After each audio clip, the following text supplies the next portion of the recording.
नमस्कार। आज हम गिरिजा कुमार माथुर की एक बहुत ही गहरी और सोचने पर मजबूर कर देने वाली कविता आदमी का अनुपात के सार को समझेंगे। ये कविता ब्रह्मांड की विशालता के सामने इंसान के वजूद पर कुछ बड़े सवाल उठाती है। तो चलिए शुरू करते हैं। कविता की शुरुआती देखें कितनी सरल लेकिन असरदार है।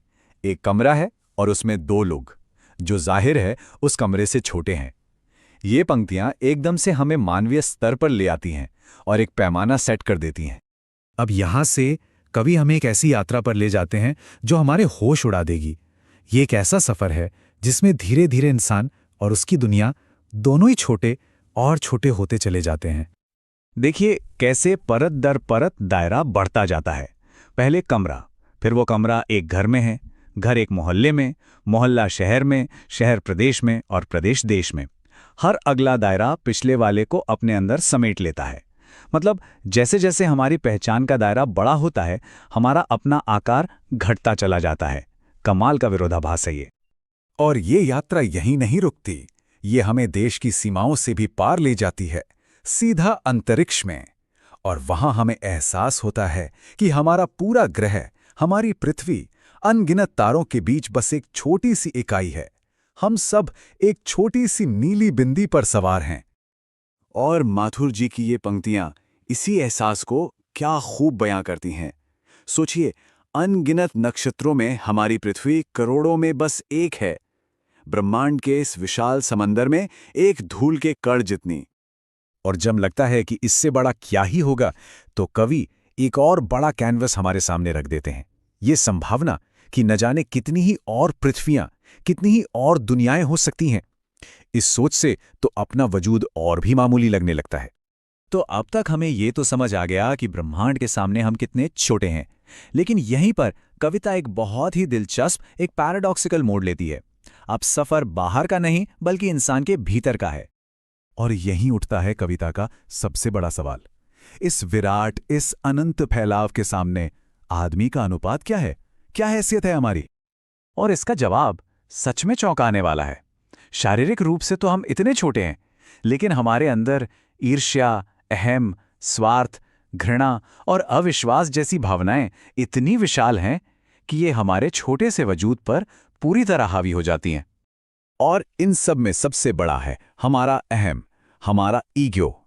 ये एक ऐसा घमंड है जो हमें ये भुला देता है कि असल में हम कितने छोटे हैं, और हम खुद को दूसरों पर हावी करने, अपना प्रभुत्व स्थापित करने की कोशिश में लगे रहते हैं।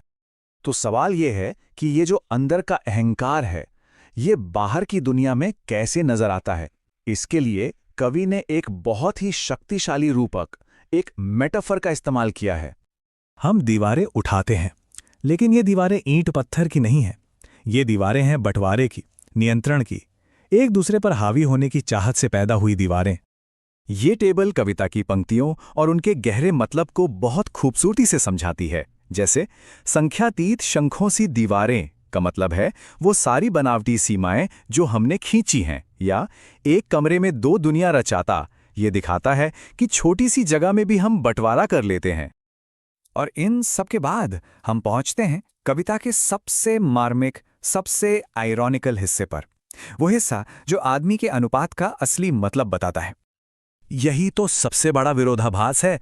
देशों की तो बात ही छोड़ दीजिए, इंसान अपने अहंकार के चलते एक छोटे से कमरे में ही दो दुनियाएं बना लेता है।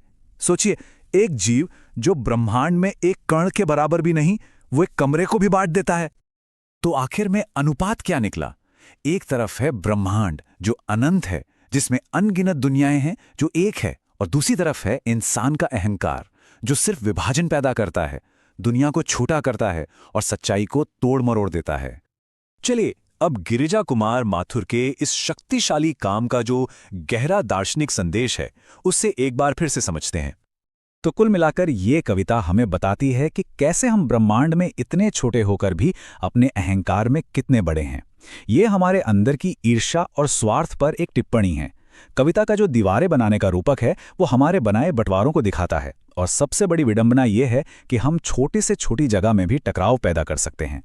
तो कह सकते हैं कि आदमी का अनुपात हमारी असलियत और हमारी खुद की बनाई हुई झूठी अहमियत के बीच जो एक दुखद फासला है, उस पर एक गहरा चिंतन है। और आखिर में ये कविता हमें एक सवाल के साथ छोड़ जाती है, एक सवाल जो हम सबको खुद से पूछना चाहिए। हम अपनी अपनी दुनिया में डर की, भेदभाव की, अहंकार की कौन सी दीवारें बना रहे हैं?